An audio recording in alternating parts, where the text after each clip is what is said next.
Heyo, here we are in the garden, and it's a lovely springtime day. And I thought we should have this conversation in the garden because, well, it's about why I can't stop thinking about this poem, Plants. There's a little bit of breeze here. So before I start telling you why I'm thinking about it and what I'm thinking about it, I just want to show you the poem. Chances are, if you are watching this, it's because I'm making you, so you've already read the poem, but just in case, here it is. You should definitely go find it on the internets because it's a really, really, really excellent poem. I guess if you wanted to, you could just, pause and read. Anyway, there it is, all clean and nice. And here's a version of it with my annotations on it. Sometimes it's fun to look at somebody else's annotations and see if you can figure out what they were doing. Anyway, here's kind of what I was doing. So I'm a gardener, and so I've been thinking about this poem a lot because obviously, one of the first things I noticed about it is that it's written by a gardener. So there were a couple things that I wanted to convey with this video. One, I was thinking about the beginning of the year. I like to start my AP Lit class with a reading of Billy Collins' poem, Introduction to Poetry. And there's a line in there about beating the meaning out of a poem, where you sort of get this idea that there's one meaning and you must extract it by force, by whatever means necessary. But that's not really how it works. If you want to get to a complex meaning of anything, you have to let it touch you in some way, I think. Because, things that are written, literature is meant to be felt. And so let it touch you. And then the more you think, the more it evolves. It's refined, it branches out, and that's where the complexity is. That's where the beauty is. So a few things that I wanted to point out specifically about this poem, and you always need to recognize the features in the poem. I'm showing you around here as I'm in the shady part of the front garden. But a couple big things that need to be paid attention to. One, the point of view. She's a gardener. The collection is entitled Gardening in the Tropics. She is a gardener.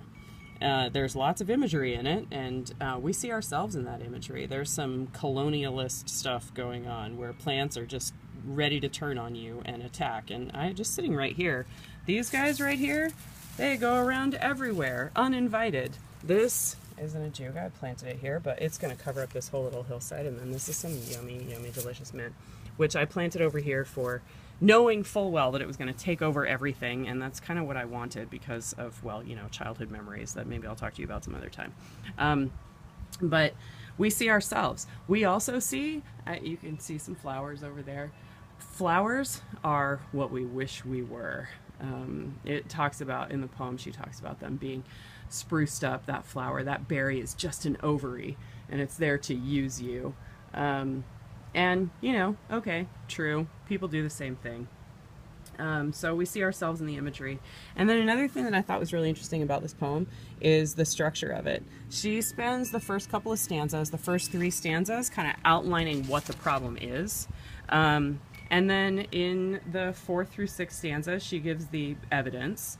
And then in the 7th one, she goes back to talking about us. She addressed us in the first stanza. You see them looking like they know where they belong, but they don't. They're going to go all over the place. And then in the 7th one, or at the end of 6th stanza and then on to the 7th one, it implicates us in the problem and says, don't act like you're immune to the charms of these flowers, because you're not. I've seen you there sniffing them, so don't act like this isn't about you, because it is. The thing is, though, she lays out the problem, and the solution is that there is no solution. And I think that's kind of great. Plants are going to outlast us, period. End of story. Nothing can be done about it. We will die. We will find ourselves under the ground, and the plants will just grow over the top of us like nothing ever happened, because as far as they're concerned, it didn't. They have nothing to do with us, and they really don't care. And you could take that as a threat, which I think a lot of readers of this poem did. Olive Sr. the poet felt compelled to post tweet. Is that? Yeah, she tweeted after this poem appeared on the AP exam, hey, newsflash, I don't hate plants. And I think that's partly because that, people interpreted it that way because she's saying, plants are capable of all these terrible things. Well, yeah, so are we. And I think the way that she ended it was to just say, like, hey, I just wanted you to know there isn't really a solution to it. I just wanted to let you know that this problem exists, and then with that perspective, you can find some peace. If there's nothing that you can do about it, and actually it's going to advantage you along the way, this is a pretty place, right? So what's the problem? You get some perspective, and then the more perspective you have on a lot of different situations, the more at peace you feel about the situation itself. So on the topic of plants specifically, before I move on to the bigger things that I've been thinking about, this poem does say a few things about plants. They are, well, I mean, it's called plants. It says lots of things about plants. But here are some of my notes. They're not better than us. They're not smarter than us. These are subjective terms, and who gets to decide even? What does better mean? What does smarter mean? But if you want to get more specific, as you should, then let's talk about what they are more of and what they are less of. They are more of a whole bunch of things a lot of people wish they were. And they are less of a whole bunch of things that a lot of people wish they weren't. And what do we do when we are confronted with someone or something that is what we want to be and what we're low-key afraid we're not? Well, sometimes we covet it, sometimes we collect it, like I've done here, and sometimes we get mad at it. These things plants are often more what we wish we could be and less what we dislike in ourselves. And that leaves me with a couple of big things that I'm thinking about. So here's the on my mind now section. What does it all mean? Well, a couple big takeaways, and this is the complexity of meaning, and these are the things that I keep thinking about, ages after I read this poem for the first time. First one, we often fear or hate in others what we love or rationalize in ourselves. And think about the people that you know. Somebody who acts just like you may be intolerable to you. And if you look carefully at the reasons for that, it's because they're doing all the things that you low-key don't like in yourself. Another thing is that I had a student say to me one time, gardeners, they're all the gardener hubris, right? You're playing God. Well, if you're going to play God, fine. In this context, I guess. In others, not so great. But it's best to do it with empathy and humility. And when she's describing the behaviors of plants, she's inviting empathy.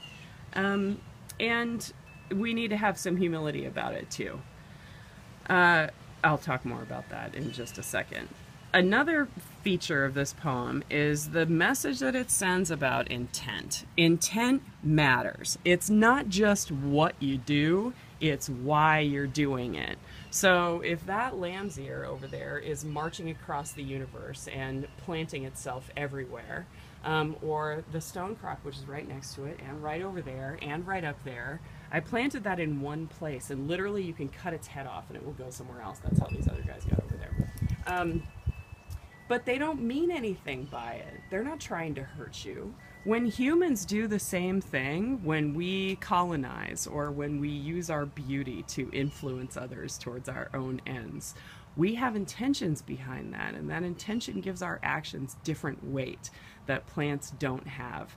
And we have this tendency to want to ascribe our own characteristics to other organisms, and plants are devoid of any bad intent. Their only goal is for themselves. And that leads me to kind of my last point. It's not always about you. And this is maybe why I love gardening so much, because it really doesn't have that much to do with me. These plants are not here for me. I mean, I'm sure that in their planty way, they're grateful for the water, the occasional boost that I give them.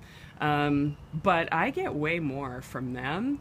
And they don't plan to provide any of that to me. It just sort of happens by accident. And I think that one of the coolest things about gardening is the perspective that it gives me, that the world does not revolve around me, that there are plants give you a reason to reflect on the nature of relationships. And I think we probably all do better in life if we reflected on why we're in the relationships that we're in, and if we were more honest with ourselves about what our objectives and roles are and what the objectives and roles are of the other party in the relationship.